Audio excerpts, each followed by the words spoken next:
Here is a really quick video for those of you using Photoshop. Don't worry if you don't have Photoshop, I'm not including a lot of content about Photoshop, but for those of you that are using it, these are the dimensions I use. This one is for carousel cards.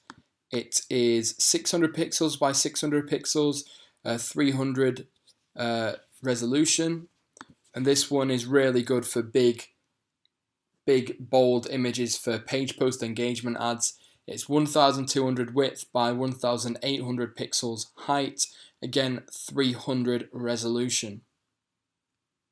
So it's really easy to set up. File, new, put in the info here. This is the carousel card, this one is the page post. That's all you do. Make sure it's pixels and then click OK, or you can save it as a preset.